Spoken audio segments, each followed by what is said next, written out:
dia kelihatannya memilih apapun yang dipilihkan oleh Pak Jokowi. Gitu. Saya tuh ini nggak apa-apa ya, gue ngerasa nih. Dia kan tadinya bertarung ya sama Pak Jokowi ya, juruk gitu, kalah. Terus bertarung lagi kan, juruk kalah. So far sih transformasi yang dilakukan oleh Pak Prabowo dan timnya tuh berbuah positif ya. Jadi artinya misalnya ada satu fotonya Pak Prabowo pakai hoodie itu kan disambut antusias dan positif sekali oleh netizen gitu.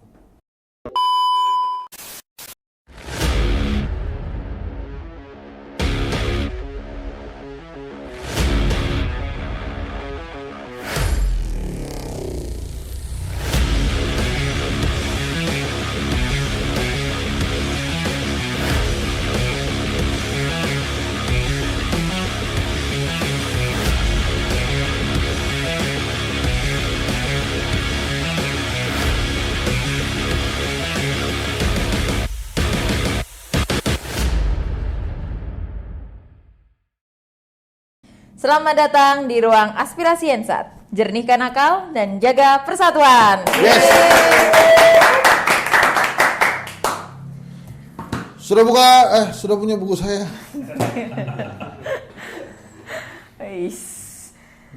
Malam, Bang. Ya. Selamat malam. Makin fresh Ini aja nih, Bang. Kan saya ditanya, Ya. boleh datang nggak kalau lagi syuting ini?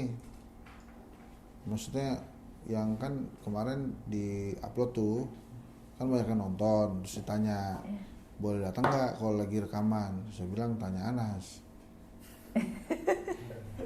Boleh nggak? Boleh, Bang. Boleh. Ya gue nggak tahu, kalau ngeliatin gue kan, saya kan cuma ngomong ya, terserah sponsor sama produser nih. Oke, Bang. Kali ini kita mau bahas soal si Malakama dari salah satu bakal calon presiden RI, Bang. Nah, jadi gini, kalau kata Pak Jokowi, kondisi politik hari ini itu makin hangat aja, makin hangat ya, bukan makin panas. Di waktu beliau mengisi pidato di Harlah ke-25 PKB di Solo kemarin Minggu, Bang. Nah, banyak pihak itu udah mulai bergerilya tuh buat menangin masing-masing capresnya. Nah, isu yang berkembang di luaran nih, Bang, katanya ada capres yang mau dijegal, terus ada lagi capres yang cuma jadi boneka, terus sampai dengan isu capres yang tersandung kasus HAM masa lalu gitu, Bang. Gitu. Jadi hari ini tuh topiknya nggak kalah panas dari bibir netizen nih, Bang. Siap. Gimana tuh, Bang, kalau kayak gitu, Bang? Apa pertanyaannya? Soal Si Malakama tadi. gerilya capres-capres yang katanya dijegal, terus ada capres yang jadi boneka, sampai isu soal kisah HAM masa lalu. Oh gini, saya menganggap diri saya itu sangat beruntung. Karena saya sudah bicara dengan atau berdiskusi dengan Mas Anies, sudah bicara dengan Mas Ganjar, sudah pernah juga ngobrol lama dengan Pak Prabowo tuh. Kalau kesimpulan saya sih tiga-tiganya pantas untuk jadi pemimpin nasional ya. Dan kalau tadi kita bicara tentang Pak Prabowo yang dianggap memiliki dosa pelanggaran HAM, itu kan kemarin salah satu usahanya didatangkanlah Budiman Sujatmiko. Saya juga nggak tahu tuh datang ke Pak Prabowo yang minta didatangkan artinya atau diarahkan. Tapi saya sampai hari ini tuh percaya bahwa kelihatannya dia diarahkan, Budiman Sujatmiko itu. Budiman adalah ikon perjuangan HAM, gitu ya. Sementara Pak Prabowo salah satu yang dianggap ikonnya pelanggaran HAM lah kira-kira. Nah ini kan harus diselesaikan isu ini. Salah satu yang paling dahsyat menurut saya adalah datangnya Budiman Sujatmiko ke kediaman Pak Prabowo tuh. Itu luar biasa karena kalau bukan Budiman mungkin akan berbeda ya, tapi ini Budiman yang datang. Nah kalau kemudian ada calon presiden yang mana lagi dijegal-jegal, Mas Anies maksudnya, Ya dia memang harus menjalankan atau menjalani 2 pertandingan, Mas. Pertandingan sebelum perlombaan dimulai dan pada saat perlombaan dimulai. Dan dia kan bukan bagian dari penguasa, jadi wajar aja kalau kemudian tekanannya lebih besar dari calon lainnya. Gitu. Tadi satu lagi apa itu? Mas Ganjar ya? Itu persepsi ya? Iya. Persepsi aja. Mudah-mudahan enggak lah, gitu ya. Mudah-mudahan bisa diselesaikan sebelum pertandingan dimulai. Citra bahwa dia apa tadi? Dia disebut sebagai boneka. Dan tiga-tiganya orang baik tuh. Tiga-tiganya orang baik. Oke Pak, menarik ini. Itu Anas kalau mau ketemu yang mana tuh? Dari 3 nama itu. Yang paling pengen ketemu. Ini jujur ya Pak ya? Boleh jujur. Saya pengen jujur, ketemu bagus. sama Pak Anies. Pak Anies Baswedan. Kenapa? Menurut saya sih karena saya anak muda Pak, Bang. Jadi saya tuh pengen ayolah negara ini tuh hadir untuk mengakomodasi kebutuhan-kebutuhan. Misalkan gini Bang, saya kebetulan rantau Bang. Nah saya kan hidup di sini sejak kuliah kan. Ya rantau banget, saya di sini sendiri kan Bang, nggak ada keluarga gitu. Nah saya hidup di kos gitu Bang. Terus kadang kalau misalkan lagi burn out gitu, terus bingung kok kayak berat gitu kan, negara kayak nggak hadir gitu Bang. Oke. Saya jadi mau ketemu gitu. Mas Anies? Pengen ketemu Mas Oke. Kita panggilkan Anies Baswedan. Jeng. Nggak ada Pak. Ntar ya, kapan-kapan. Satu-satu kita hadirkan di sini. Yap. Oke Bang, topik kali ini kan kita bahas soal si Malakama ya Bang. Si Malakama di sini tuh kita bakal bahas kulik soal Pak Prabowo. Oke. Nah, Pak Prabowo itu bingung antara memilih elektabilitas atau konsistensi. Nah, jadi kalau Pak Prabowo itu pengen naik jadi presiden, itu kan tentu membutuhkan elektabilitas. Tapi kalau Pak Prabowo tidak sesuai dengan pernyataannya waktu lalu yang dengan partai-partai pengusung gitu Bang, kan tidak konsisten ya Bang dengan apa yang telah dinyatakan dalam kepada partai-partai pengusung. Yeah. Nah, itu menurut Bang Hensat gimana tuh Bang? Jadi Pak Prabowo itu, jadi karakter dari seorang Pak Prabowo itu gimana kalau misalnya dihadapkan oleh si Malakama itu? Dia kelihatannya memilih apapun yang dipilihkan oleh Pak Jokowi. Gitu. Saya tuh ini nggak apa-apa ya, gue ngerasa nih. Dia kan tadinya bertarung ya sama Pak Jokowi ya, juruk gitu, kalah. Terus bertarung lagi kan, juruk kalah. Terus sekarang dia jadi anak buahnya yang ngalahin dia. Terus sekarang yang ngalahin dia dorong dia, gitu. Itu tuh sebetulnya saling dukung-mendukung tuh sejak kapan sih? Jangan-jangan sejak 2014? Enggak ya? Boleh gak sih ngomong gitu? Kan kalau menurut gue boleh ya. Dukung-mendukungnya Pak Prabowo dan Pak Jokowi itu sebetulnya dimulainya dari tahun berapa sih? Itu pertanyaan loh. Coba kita tweet aja ya, kita tanya tuh. Karena kan kita nggak tahu tuh sebenarnya mereka tuh punya permainan apa sih ya, walaupun ya selama ini sih kan harusnya memang mereka berdua tuh berkontestasi emang untuk Indonesia gitu, bukan ada agenda lain. Nah Pak Prabowo ini memang harus maju dia demi partainya. Jadi partai politik itu memang salah satu hal yang bisa mereka lakukan supaya di dinasti ya, atau di mana di komunitas itu bisa muncul tuh memang perlu something yang besar gitu. Nah ini balik lagi ke Pak Prabowo. Pak Prabowo kalau nggak maju, partainya tuh nggak ada yang bisa dijual tuh. Jadi dia memang maju tuh demi partai politiknya. Memang seharusnya kayak misalnya Pak Erlangga Hartarto tuh harusnya maju tuh karena Golkar partai besar tuh. Nah sulitnya kalau Pak Prabowo nggak maju, ini partainya nih Nah, tapi di sisi lain kan dia menunggu instruksi Pak Jokowi.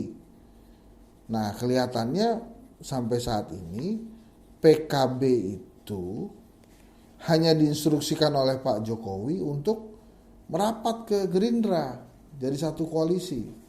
Tapi apakah yang akan mendampingi Pak Prabowo Caimin? Kelihatannya apakah Caimin akan mendampingi Pak Prabowo? Kelihatannya Pak Jokowi ini belum kasih instruksi sampai sedetail itu. Makanya hingga hari ini Pak Prabowo nih kok nggak ijab kabul sama Caimin ya. Mungkin karena instruksinya tuh belum ada kali ya. Mungkin ya.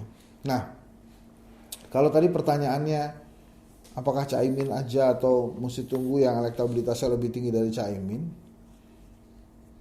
Saya pernah tulis jurnal ya, bahwa kalau dalam kontestasi pemilihan pemimpin, baik itu presiden, gubernur, wali kota, yang sangat menentukan tuh orang nomor satunya, bukan nomor duanya. Jadi sebetulnya Pak Prabowo benar nih, selama ini nggak harus pusing mikirin siapa wakilnya, karena nanti yang dilihat utama oleh rakyat itu adalah si presidennya. Jadi ini emang benar-benar kalau misalnya Pak Prabowo maju ya pertarungan antara seorang Prabowo melawan Anies dan Ganjar Pranowo. Nah, pertanyaan besarnya lagi kan dia bisa maju atau tidak. Kalau sangat tergantung dengan instruksi Pak Jokowi, kalau ternyata Pak Jokowi kembali ke khitoh ya, atau kembali mempertontonkan bahwa dia tegak lurus ke Ibu Mega, bahaya nih Pak Prabowo. PKB misalnya bisa diarahkan oleh Pak Jokowi juga dukung Ganjar Pranowo ke PDI Perjuangan. Kalau ditinggal Pak Prabowo-nya sendiri, Gerindra sendiri nggak bisa nyalon. Pilihannya ikut gabung ke PDIP atau gabung ke koalisi perubahan untuk persatuan. Nah, ini dilema-dilema nih sebetulnya. Jadi kalau ditanya apakah Pak Prabowo bisa maju per hari ini kan belum bisa gitu. Tapi dia sangat tergantung dan sangat memasrahkan diri terhadap instruksi Pak Jokowi. Itu yang repot tuh sebetulnya. Oke.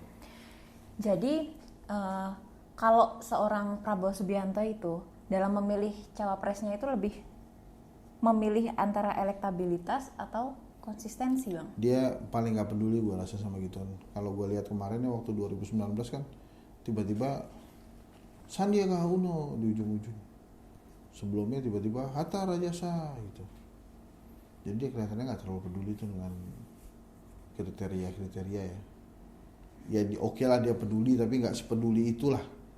Yang paling penting dia maju gitu, kalau menurut gue sih. Yang penting maju. Gitu ya, Bang. Oke, ini menarik, Bang. Kalau kita melihat dari kriteria yang disebutkan soal Prabowo Subianto tadi, menurut Bang Hensat, peluang suara untuk Prabowo Subianto di kalangan anak muda itu gimana, Bang? Nah, kira-kira presentasenya itu akan seperti apa?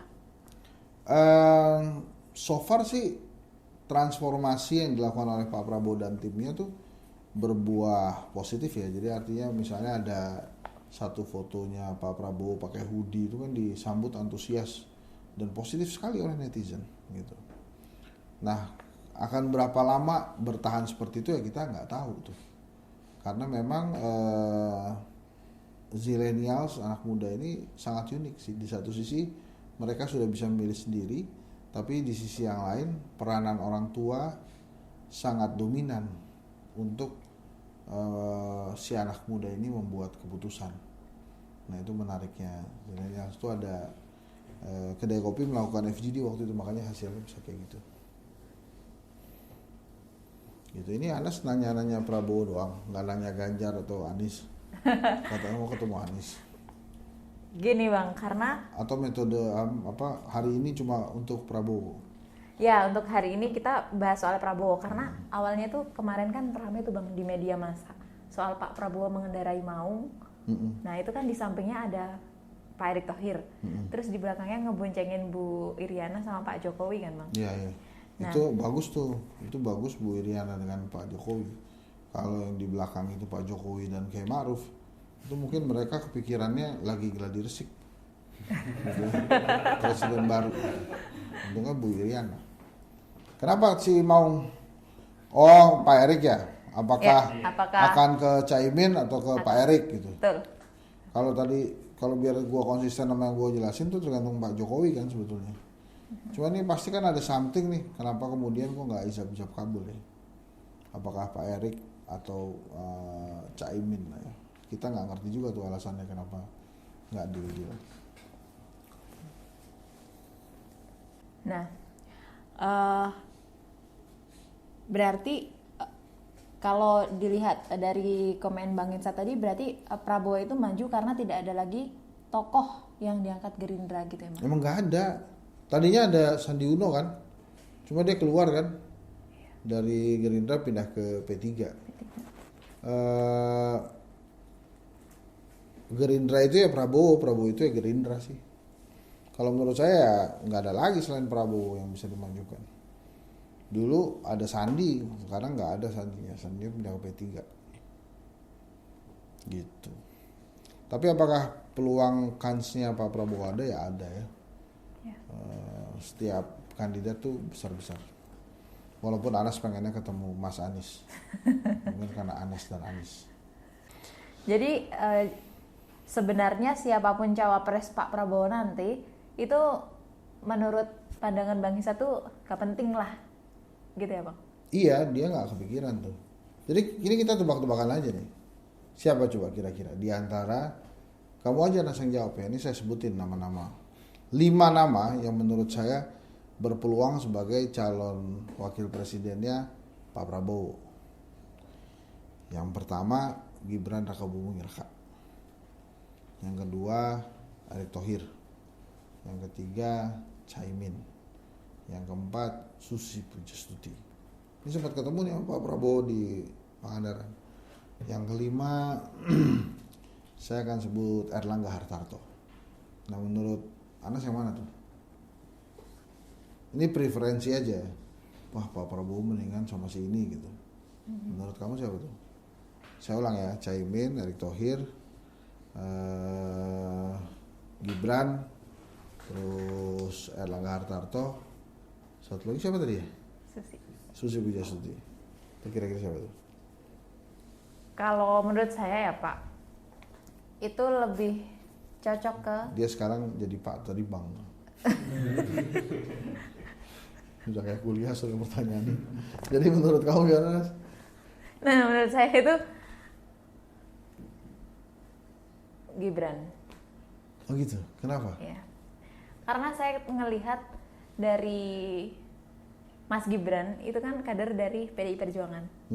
Nah, sedangkan PDI Perjuangan kan udah Ganjar. Belum tentu juga sih Bang. Ah, serius? Ini menarik nih. Jadi menurut Anas, nggak tunggu. Ini menarik nih. Jadi menurut Anas nih teman-teman, keputusan Ibu Megawati itu belum titik, masih koma. Nah ini menarik nih. Kita perlu telaah nih. Kenapa Anastasia Rahmaniar itu bisa menjawab seperti itu tuh? Gimana tuh Nas? Nggak ada yang salah nih, ngomong aja. Kenapa Anas merasa Ganjar masih bisa berubah?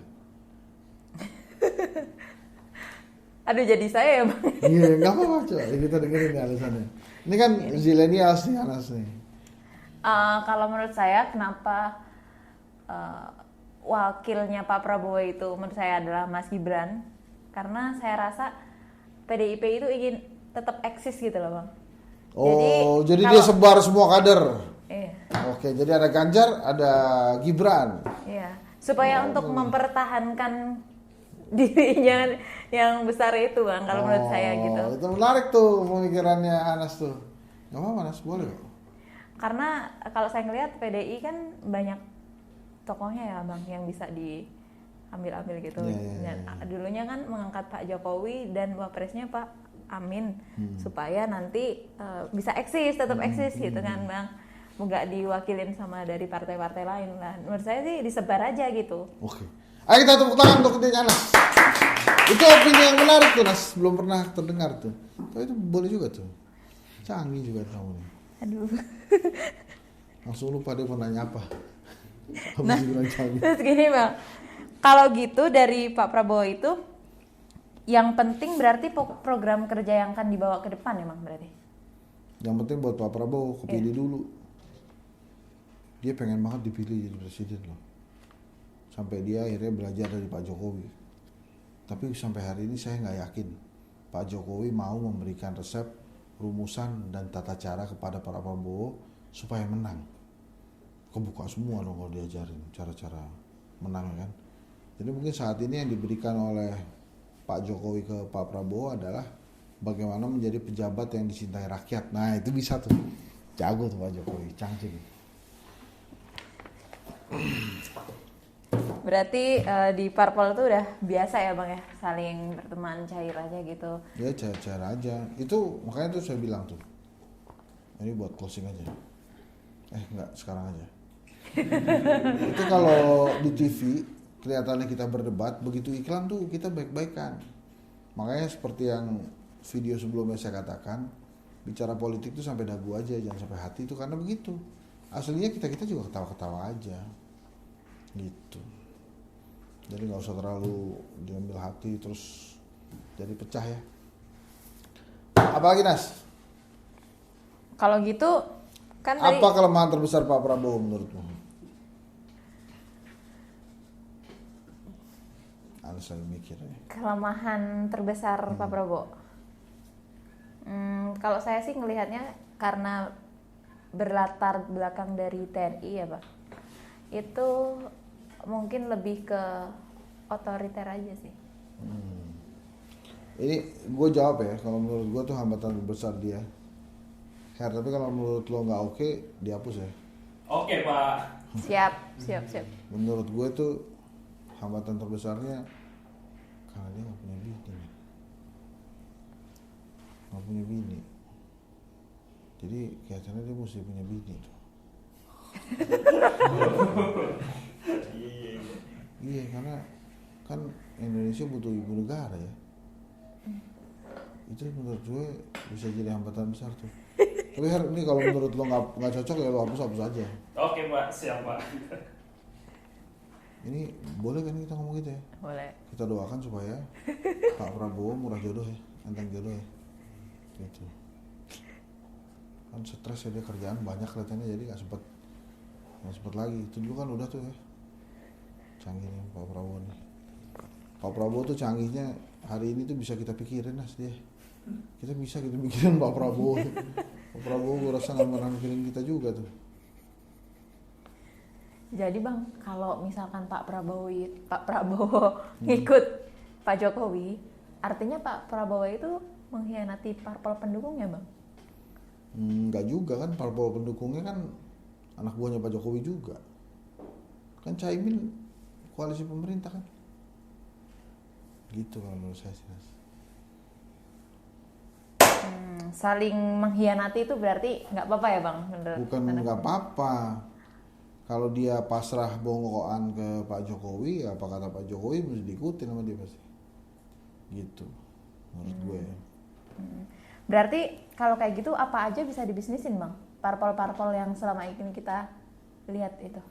Makanya saya tuh mudah-mudahan partai politik tuh nggak berubah menjadi loket ya. Kalau jadi loket kan bisa diborong tuh tiketnya. Yang tadi Anas bilang kan borong-borong tiket tuh sebetulnya kan. Bagus atau tidaknya ya tergantung dari orang yang menerima manfaat dari situ. Oke. Bagus yang tidaknya itu manfaat daripada orang yang menerima gitu ya Bang. Oke, menarik. Kita langsung masuk ke closing nih Bang. Oh, closing ya? Ya. Sebelum closing saya pengen satu pesan dong dari Bang Hensat untuk generasi muda zaman sekarang Bang. Ada cerita ya dari sahabat saya tentang kendi air ya, tapi di Pakem, Yogyakarta, tahu ya? Ya. Jadi menurut orang Pakem, kendi yang berisi itu yang airnya kosong. Kendi yang kosong yang airnya berisi. Artinya kendi yang berisi itu adalah kendi yang dipakai sama orang. Jadi airnya kosong tuh karena banyak yang minum dari situ. Ada kepercayaan dari orang-orang itu untuk meminum dari kendi. Nah, kendi yang nggak pernah dipakai, ya, itu karena orang-orang nggak percaya, walaupun isinya ada. Jadi, menurut gue lebih baik jadi kendi yang berguna itulah. Kosong karena memang digunakan, sehingga bisa diisi lagi, bisa diisi lagi, bisa diisi lagi. Caranya gimana? Ya baca buku lah, belajar terus, gitu ya. Oke. Oke, terima kasih Bang. Sampai jumpa di video berikutnya. Oke.